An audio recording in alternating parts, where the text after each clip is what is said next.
ሁለት ሰዎች እኩል 24 ሰዓት ሰጣችሁ። አንደኛው በ3 እና 4 ዓመት ውስጥ ህይወቱን ሙሉ ለሙሉ ሲቀይር፣ ሌላኛ ግን ከአመታት በኋላም ያው ቦታ ላይ ሆኖ ጊዜ የለኝም እድል የለኝም እያለ ሲያማርር ለምን ብላችሁ አስባችሁ ታውቃላችሁ? ብዙዎቻችን ስኬት የሚመጣ በአንድ ትልቅ አጋጣሚ፣ በድንገተኛ ሎተሪ ዕጣ ወይም ያልታሰበ ታምር ሲፈጠር ብቻ ይመስላል። ነገር ግን እውነታ ከዚህ ፈጽሞ የተለየ ነው። በህይወት ውስጥ ትልቁ ልዩነት የሚፈጥረው ያለን የገንዘብ መጠን፣ የተወለድንበት ቦታ ወይም ቤተሰብ አይደለም። ትልቁን ልዩነት የሚፈጥሩት በየቀኑ ወይም በየሰዓቱ የምናደርጋቸው ጥቃቅንና የማይታዩ ልማዶቻችን ናቸው።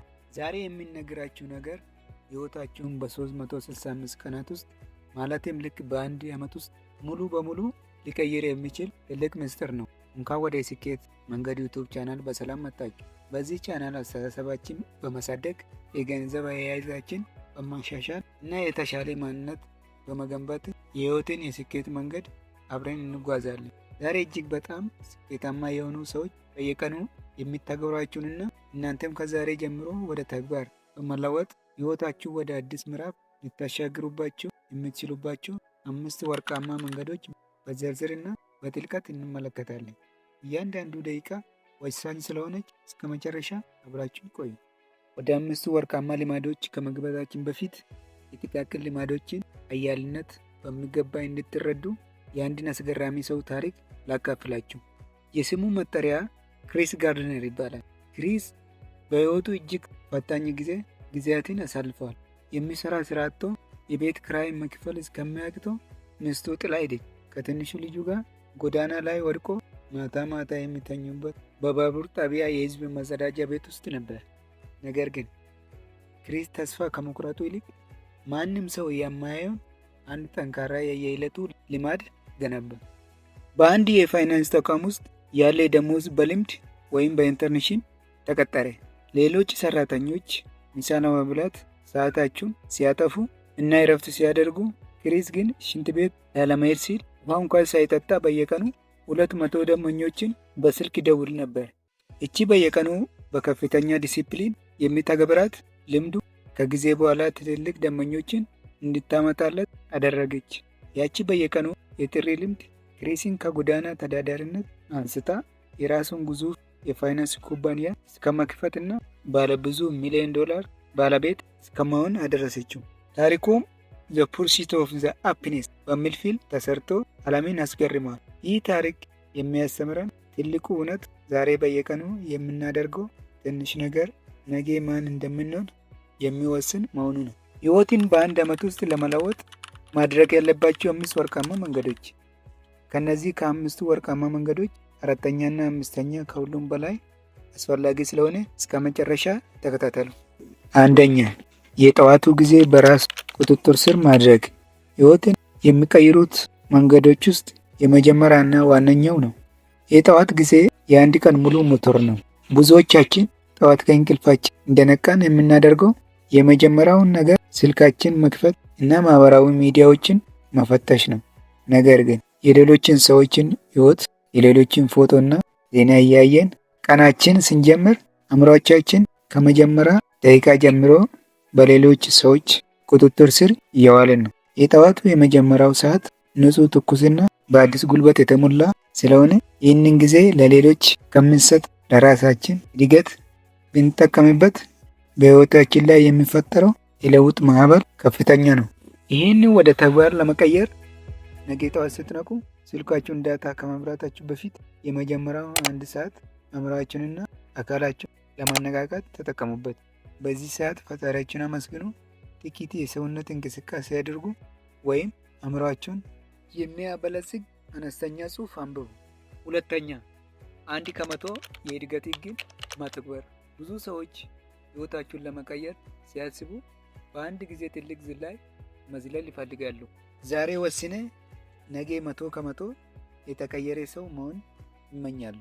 ነገር ግን እውነተኛና ዘላቂ ለውጥ የሚመጣው በማይታየው ነገር ግን በየቀኑ በሚደጋገሙ ጥቃቅን እድገቶች ነው።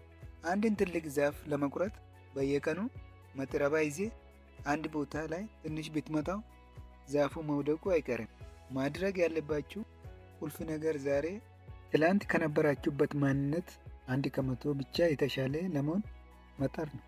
በስራችሁ ላይ፣ በገንዘብ አያያዛችሁ፣ ከሰዎች ጋር ባላችሁ ግንኙነት ከነበራችሁበት ትንሽ የተሻለ ነገር ለማድረግ ስትሞክሩ በአንድ ዓመት መጨረሻ ላይ 365 ከመቶ በላይ የተሻለ አዲስ ሆናችሁ ትወጣላችሁ።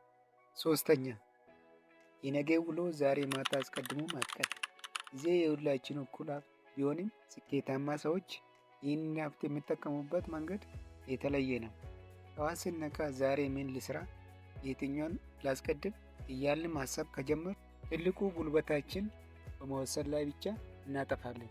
ይህ ደግሞ የውሳኔ ድካም ውስጥ ያስገባናል። የጠዋት ጉልበታችን የተፈጠረ ውሳኔዎችን ተግባራዊ ለማድረግ እንጂ ምን ልስራ ብሎ ለማውጣት ማውረድ አይደለም። ስለዚህ ከመተኛታችሁ በፊት ጥቂት ደቂቃዎችን ብቻ ወስዳችሁ ነገ መከናወን ያለባችሁ 3 ዋናና ወሳኝ ተግባራት በወረቀት ላይ መጻፍ፣ የመጻፍ ልምድን አዳብሩ። ይህንን ስታደርጉ አእምሯችሁ በእንቅልፍ ልብ ሳይቀር ስለ መፍትሄዎቹ ማሰብ ይጀምራል።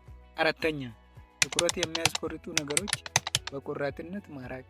በምንኖረው በዚህ ዘመን ትልቁ ጦርነት የትኩረት ጦርነት ነው። ስልካችን፣ ማህበራዊ ሚዲያ፣ ዜና፣ ሁሉም የእኛ ጊዜና ትኩረት ለመስረቅ የተሰሩ ናቸው። ያለምንም ዓላማ በየቀኑ ቲክቶክ እና ፌስቡክ እያንሸራተን የምናጠፋ ሰዓት ከዕድሜያችን ላይ የተቆረጠ የሚጣል ውድ ሀብታችን ነው። በቆራጥነት መውሰድ ያለባችሁ እርምጃ የማህበራዊ ሚዲያ አጠቃቀማችን መገደብ ነው። ያንን ጊዜ አዲስ ህይወት ክህሎት ለመማር፣ ቋንቋ ለማጥናት ወይም አዳዲስ ቴክኖሎጂ ክህሎቶችን ለማዳበር ተጠቀሙበት። ትኩረታችን የጠበቃችሁ ዕለት ህይወታችሁን መጠበቅ ትጀምራላችሁ። አምስተኛ፣ ለራስ ቅድሚያ የመክፈል የገንዘብ ዲሲፕሊን። የገንዘብ ነፃነት ማግኘት የብዙዎቻችን ህልም ቢሆንም ብዙ ሰዎች የገባችሁ ሲጨምር ወጪያቸውም አብረው ስለሚጨምር ሁልጊዜ ዕዳ ውስጥ ናቸው። ደሞዝ ሲመጣ ለተለያዩ ወጪዎች እንከፍልና በመጨረሻ ለራሳችን ምንም ሳናስቀር ወሩ ያልቃል። ይህ ማለት የሰራነው ለሌሎች ሰው ነው ማለት ነው። የገንዘብ ነፃነት ለማግኘት ህጉ በጣም ቀላል ግን እጅግ ኃያል ነው። ሁልጊዜም ቢሆን ለሌሎች ወጪዎች ከመክፈላችሁ በፊት መጀመሪያ ለራሳችሁ ክፈሉ። ምንም ያህል ትንሽ ገቢ ቢኖራችሁም ገንዘብ እጃችሁ ላይ እንደገባ 10% ለራሳችሁ እድገትና ለነገ ህይወታችሁ አስቀምጡት። ሀብት የሚፈጠረው በምታገኙት የገንዘብ መጠን ሳይሆን በሚኖራችሁ የገንዘብ አስተዳደር ዲሲፕሊን ነው። እንግዲህ የስኬት መንገድ ቤተሰቦች፣ የክሪስ ጋርድነር ልብ የሚነካ ታሪክ አይተናል። ህይወትን በአንድ ዓመት ውስጥ ሙሉ በሙሉ ሊቀየር የሚችሉትን 5 ወርቃማ ልማዶችን በጥልቀት ተመልክተናል። ነገር ግን አንድ ትልቅ እውነታ ልነግራችሁ፣ ይህንን ቪዲዮ መመልከትና እነዚህን ሀሳቦች ማወቅ ብቻውን የትኛውም አይነት ለውጥ አያመጣም። እውቀት ኃይል የሚሆነው ወደ ተግባር ሲቀየር ብቻ ነው። ህይወታችሁ የሚቀየረው ዛሬ ባገኛችሁት እውቀት ላይ ከነገ ጠዋት ጀምሮ ተግባር ስትጨምሩበት ነው። ስለዚህ አሁን ቪዲዮውን ከመዝጋታችሁ በፊት አንድ ወሳኝ ጥያቄ ልጠይቃችሁ። ካየናቸው ከነዚህ 5 ወርቃማ መንገዶች ውስጥ ከነገ ጠዋት ጀምሮ በእርግጠኝነት በህይወታችሁ ላይ ለመተግበር የወሰናችሁት የትኛ ነው? የጠዋቱን ጊዜ መቆጣጠር ነው ወይስ 1% የእድገት ህግን መተግበር? እባካችሁ ውሳኔያችሁን ከታች ኮሜንት ላይ ጻፉልኝ። የእያንዳንዳችሁን አስተያየት በጉጉት አነባለሁ። ይህ ቪዲዮ ለእናንተ ጠቃሚ ሆኖ ካገኛችሁት ለሌሎች እንዲደርስ ላይክ ማድረጋችሁን አትዘንጉ። እንዲሁም እንደዚህ አይነት አስተሳሰብን የሚያሳድግ ለገንዘብ ነፃነት የሚያበቁና የተሻለ ማንነትን እንድትገነቡ የሚረዳ ቪዲዮዎች ሁልጊዜ በየጊዜው እንዲደርሳችሁ ቻናሉ ሰብስክራይብ አድርጋችሁ የደውል ምልክቷን መጫናችሁን አረጋግጡ። አብራችሁን ስለነበራችሁ ከልብ አመሰግናለሁ። ይህ የስኬት መንገድ ነው። በቀጣይ የተሻለና ጠቃሚ ቪዲዮ ይዤላችሁ እስከምመጣ በያላችሁበት ሰላምና ጤና እመኝላችኋለሁ። ቸር ሰንብቱ።